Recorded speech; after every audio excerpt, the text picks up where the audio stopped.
Well, I think the thing for us that was so critical was to be able to go and do that adventure, which everybody always says they want to do. Boy, I want to take my kids out of school and go sail around the world.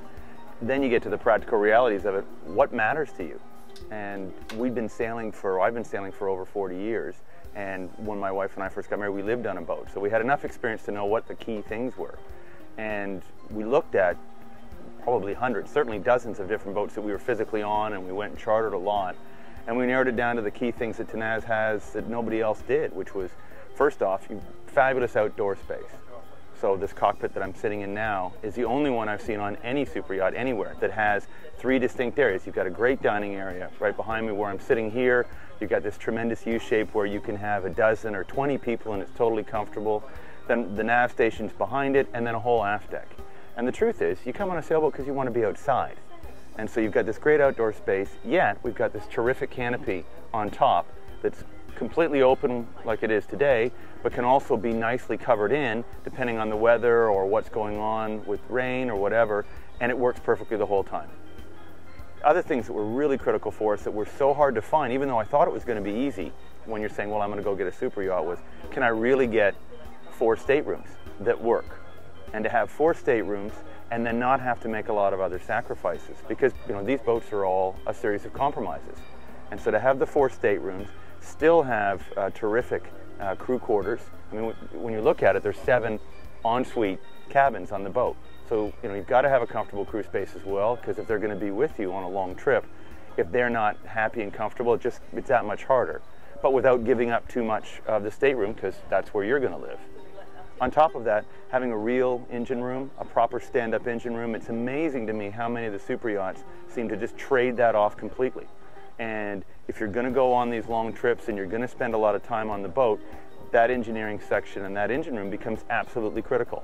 So, full stand-up engine room, lots of room for stores, lots of room for spare parts, the workbench to work on things. It just meant that even when we're out in the middle of nowhere in Raja Ampat in an Indonesian jungle, that if there was a problem with something, we could fix it and we could keep going. So that was crucial for us. For me, another key area was, the master stateroom. You wanted a full width because you want to have some space. That also gives you the ability to have your own area, because again, when you're on a long passage, or even when you're out with a whole bunch of friends, everybody at some point wants to have their own space. So you want great cabins, but for you in the owner's stateroom, you want that extra space.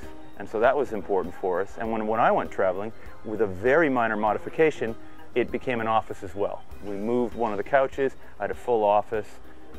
We have 3 different complete communication systems. We've got the BGAN, we've got Fleet, we've got the SAT-NAV, or the SATCOM. And so no matter where I was in the world, constant communication, full ability to be downloading my emails and staying in touch, doing video conferencing. And I could do that in the cabin. So, no matter what else was going on, that could happen and things could keep functioning. In the master stateroom as well, it becomes such a big move up in luxury as far as I'm concerned to have not just a great shower and a beautiful area, but 2 sinks and a bathtub. And so there's not a lot of boats that manage to do all those things together. So we have all those things going for us. And then another area that was really, really important in looking for is, can you have those spaces, not just the great cockpit area outside, but also inside? So we've got the 2 levels, you've got a couple of different dining options, and you also have your living room space that functions very well.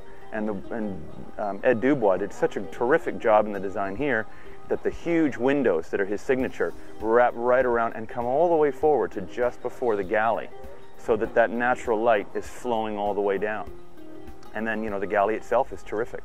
I think a lot of people sort of went crazy and started building these massive galleys with all this open space when, you might want to do that to impress in a house.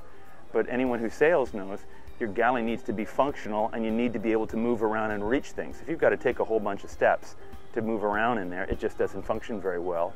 And whoever's chefing down there doesn't want everyone walking through the middle of them all day long. So again, everywhere you look on the boat, it was just a really, really thoughtful design. And I think I've never seen one that works as well. I mean, right to the aft transom where we spent, it seemed like half our life. The whole stern folds down, makes a fabulous big open dock, and that's where as soon as the boat barely dropped the hook and it would go down, the kids would get in the water, they would play and do flips, and when we were out on passage, we'd hook a fish and that would go down and you could haul it in from there.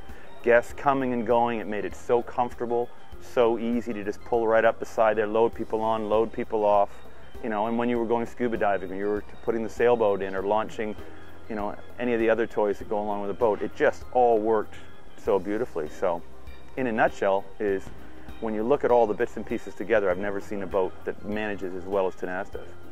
And she sails like hell.